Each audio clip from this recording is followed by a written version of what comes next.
good, everybody? It's Matt Clark at the new Matt Clark, and yes, I'm back bringing you video number 2 for the day.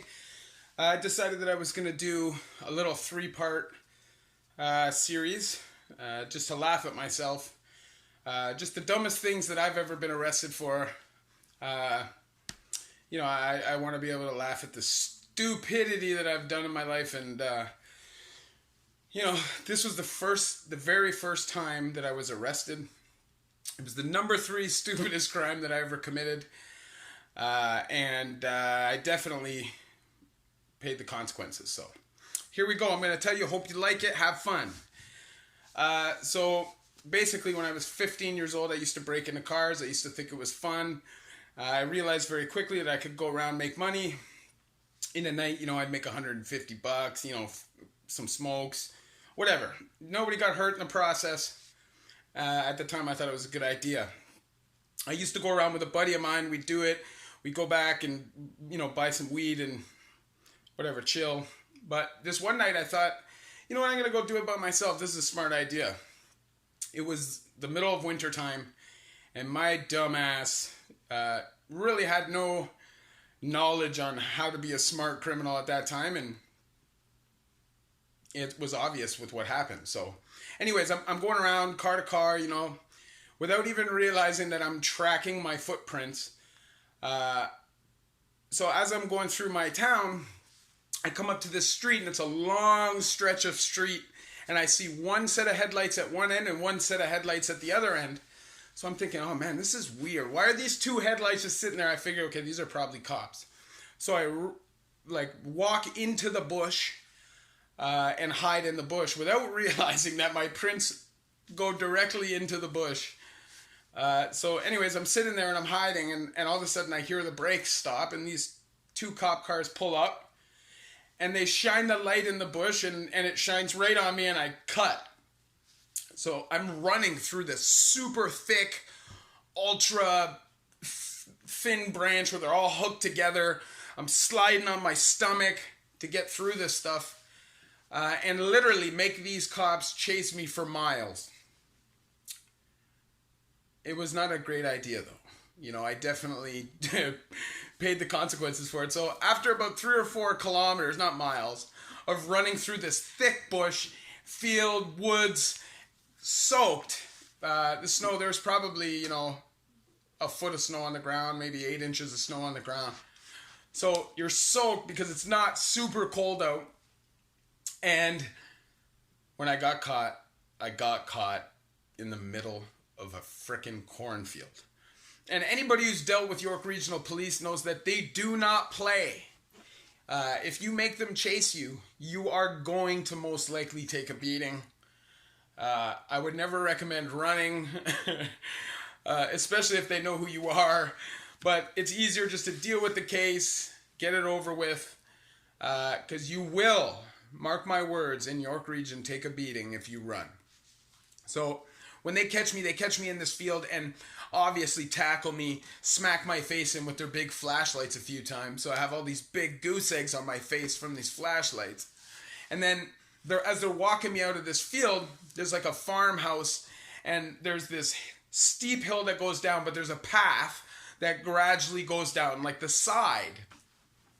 But oh no, the cop tells me, we're going down the steep part. If you make me fall, I'm going to mess you up for it. So, obviously I'm trying to balance my way down this hill. As soon as I get down the hill, the sergeant walks up and backhands me across my face. I deserved it. At the time, obviously, do I think that the cops should be hitting me? No, they should never hit anybody. Their job shouldn't be personal. It should be professional. And if they catch you, they got you, right? There's no need to use physical force at that time. And they definitely do in York Region with me at that time anyways. So the point is, now in the police station, my face is all smashed in from the mag light. And it turns out that they had been following me for like an hour. Somebody had seen me go into their car and called, and they were literally just tracking me, following me around, watching me break into cars. It shows how stupid you are when you're 15, 15, your brain's not fully developed yet, and you're still learning. And, I was never a dangerous criminal. I never wanted confrontation with people. I never wanted to hurt people. It was all money driven for me. And, I didn't have a ton of money growing up. I never had anybody handing me things. I had to earn mine, and I was lazy. Bottom line, I was lazy. And I didn't want to earn it in the legal way. And really, reality is, if I would have put as much effort legally into making money as I did illegally, I would have been fine. But I didn't. I was lazy, and I wanted to be a rebel and resent the system and, just be a bad boy. That's what I wanted to be. But reality is I was quite the stupid criminal, especially at that time. And, if you keep going to prison for something, you're obviously not good at it, and that was one of the conclusions that I came to this time, was that really I'm not that good at it. I've been doing what I've been doing for years, but I'm constantly in jail. Is that not a sign? And there is no such thing as a victimless crime. I used to think that property offenses are victimless. And they're not. People still earn their stuff. People can be scared from even just having stuff stolen from them, or having their home broken into, or their car. It can be a traumatizing event. And it's not fair for people who work really hard to achieve what they have. So my dad comes to pick me up, and in Ontario, your first offense, you get a promise to appear. So even though they kicked the crap out of me and slapped me around a little bit, I got to go home, no bail or anything, just a promise to appear in court.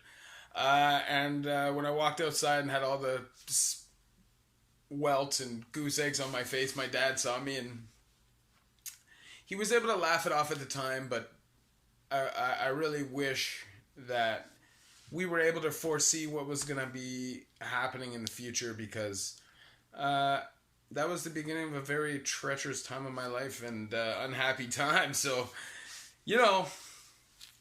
I'm kind of upset that I wasn't able to tackle it early. If you're somebody who is maybe just going through your first case, and you're listening to this, and you have an opportunity to get out of it, get out of it.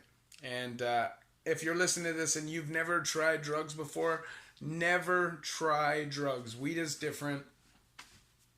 But anything else, just avoid it altogether. Don't play with your life like that. It's not worth it. Anyways, so he picks me up. We were able to laugh it off. I felt like a total jackass. And the moral of the story is, crime really doesn't pay. In the long run, you will get caught, especially when you're as stupid as I was at 15 years old. Like and subscribe. Peace and love. Love y'all.